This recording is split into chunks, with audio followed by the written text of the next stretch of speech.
તો ગઈકાલથી વાતાવરણમાં પલટો આવ્યો છે। ગઈકાલે ડાંગમાં પણ વાદળછાયું વાતાવરણ હતું તો આહવામાં છાંટા પડ્યા હતા। તો હજુ પણ 5 એપ્રિલ સુધી આ પ્રકારનું વાતાવરણ રહેવાનું છે અને ત્યારબાદ ગરમીનો એક રાઉન્ડ આવશે। જો કે ક્યાંક ગરમી પણ પડી રહી છે તો ક્યાંક હવામાનમાં ઠંડક પ્રસરી છે, પરંતુ કમોસમી વરસાદ ખેડૂતોની ચિંતા વધારી શકે છે। તો જાણીએ કે 1 એપ્રિલે એટલે કે આજે ક્યાં વરસાદ થશે। સોમનાથ, અમરેલી, આણંદ, મહીસાગર, દાહોદ, પંચમહાલમાં વરસાદની આગાહી છે। વડોદરા, છોટાઉદેપુર, ભરૂચમાં પણ વરસાદ થઈ શકે છે। તો નર્મદા, સુરત, તાપી અને ડાંગમાં પણ છૂટોછવાયો વરસાદ થઈ શકે છે। વલસાડ, નવસારી, દમણમાં પણ વરસાદની આગાહી છે। સોમનાથ, અમરેલી, ભાવનગર, ખેડામાં પણ વરસાદની આગાહી। આણંદ, મહીસાગર, દાહોદ, પંચમહાલમાં વરસાદની આગાહી।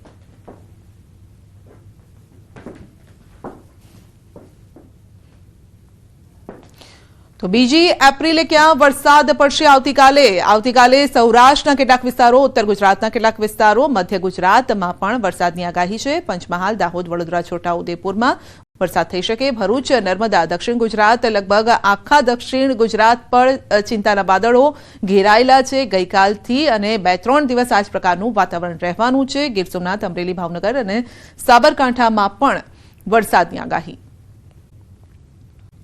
ગુજરાતના માથે ડબલ અટેક, ગુજરાતમાં હીટવેવ અને માવઠાની આગાહી છે। હવામાન વિભાગની આગાહી છે કચ્છ, પોરબંદર, ભાવનગર, દીવમાં હીટવેવની આગાહી છે। પોરબંદરમાં ઓરેન્જ એલર્ટ, મહારાષ્ટ્ર પર એક સિસ્ટમ સક્રિય છે। ગુજરાતના કેટલાક વિસ્તારોમાં માવઠાની આગાહી અને આજે ગીર સોમનાથ, અમરેલીમાં માવઠાની આગાહી છે। ભાવનગર, ખેડા, આણંદમાં પણ માવઠાની આગાહી છે। મહીસાગર, દાહોદ, પંચમહાલમાં પણ માવઠાની આગાહી।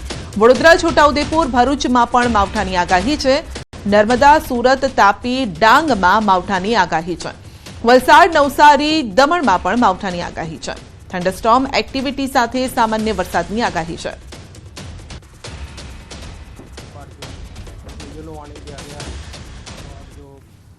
हॉट एंड ह्यूमिड कंडीशन रहेगा सौराष्ट्र कच्छ में डे 1 से लेकर डे 7, मतलब 1 अप्रैल से लेकर 7 अप्रैल तक कोस्टल क्षेत्र जो तटीय क्षेत्र है इसमें हॉट एंड ह्यूमिड कंडीशन की पूर्वानुमान दिया गया है। और जो गुजरात रीजन की कोस्टल तटीय क्षेत्र है दक्षिण गुजरात की, इसमें डे 3 से लेकर डे 7 तक हॉट एंड ह्यूमिड कंडीशन की पूर्वानुमान दिया गया है, मतलब 3 अप्रैल से लेकर 7 अप्रैल तक। उसके आगे थंडरस्टॉर्म, आइसोलेटेड जगह में thunderstorm with lightning with thunder showers होने का भी पूर्वानुमान है। इसमें सारे गुजरात की दक्षिण गुजरात क्षेत्रों में सारे डिस्ट्रिक्ट आ रहा है। और जो नॉर्थ गुजरात रीजन में महीसागर, दाहोद, पंचमहाल, खेड़ा, आनंद आ रहा है। और जो सौराष्ट्र कच्छ में आ रहा है आपका गिर सोमनाथ, अमरेली, भावनगर एंड दीव। और सेकेंड डे में भी rain thunder storm with thunder shower का पूर्वानुमान आइसोलेटेड जगह में दिया गया है। और थर्ड डे मतलब 3 अप्रैल को आइसोलेटेड जगह में दक्षिण गुजरात क्षेत्र के जो दक्षिण पूर्व क्षेत्र है जो डिस्ट्रिक्ट है इसमें आइसोलेटेड जगह। खोडियार कॉलोनी में 80 फूट रिंग रोड पर डिमोलिशन, पशुपालको द्वारा प्लॉट पर कब्जो जमाव्यो हतो। गैरकायदेसर दबाण दूर कराया छे। अंदाजित ₹20 करोड़नी किंमतना प्लॉट पर मालधारीओनो कब्जो हतो। प्लॉट खाली करी फेन्सिंग करवामां आवशे। 33,600 स्क्वेर फूट जग्या पर करवामां आव्यो छे कब्जो। पोलीस बंदोबस्त साथे कामगीरी करवामां आवी।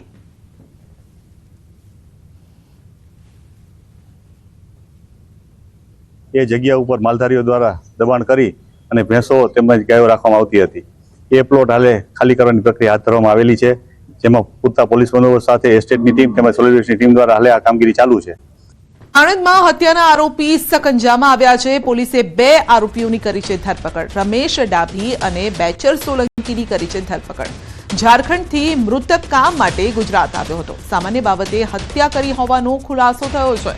તો પોલીસે 2 આરોપીઓની ધરપકડ કરી છે અને રમેશ ડાભી, બેચર સોલંકીની ધરપકડ કરવામાં આવી છે। ઝારખંડથી મૃતક કામ માટે ગુજરાત આવ્યો હતો અને તેની હત્યા કરાઈ હતી। સુરેન્દ્રનગરની વાત કરીએ તો પીવાના પાણી મામલે હોબાળો થયો છે। મહાનગરપાલિકા કચેરીએ હલ્લા બોલ, સંત સવઈનાથ અને ઠાકરનગરમાં પાણીની સમસ્યા છે।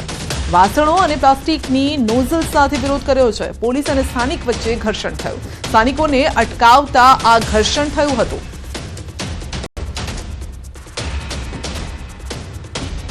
તો ભર ઉનાળે પાણીની પારાયણ અને જેના કારણે સ્થાનિકો માટલા લઈને આ સાથે પ્લાસ્ટિક વાસણો લઈને તેઓ પહોંચ્યા હતા અને આ સમયે પોલીસ સાથે ઘર્ષણનો બનાવ પણ બન્યો હતો. તો પીવાના પાણી મામલે હોબાળો થયો છે, કારણ કે લોકોના ઘરે પીવાનું પાણી નથી આવતું અને તેમાં પણ ઉનાળાનો આ સમય છે. જ્યારે તેઓ ફરિયાદ કરવા માટે, રજૂઆત કરવા માટે લોકો પહોંચ્યા તો પોલીસે અને ત્યાંના લોકોએ તેમને રોક્યા હતા, જેના કારણે ઘર્ષણ થયું હતું. મોટી સંખ્યામાં મહિલાઓ પણ ત્યાં બેઠી હતી. કેટલીક મહિલાઓ બાળકો સાથે ત્યાં પહોંચી હતી, કારણ કે પાણીની જરૂર, સવારે ઉઠો એટલે પાણીની જરૂર હોય, રાત્રે સૂતા સુધી પાણીની જરૂર હોય, પરંતુ અહીંયા પીવાના પાણીનો જ પ્રશ્ન છે.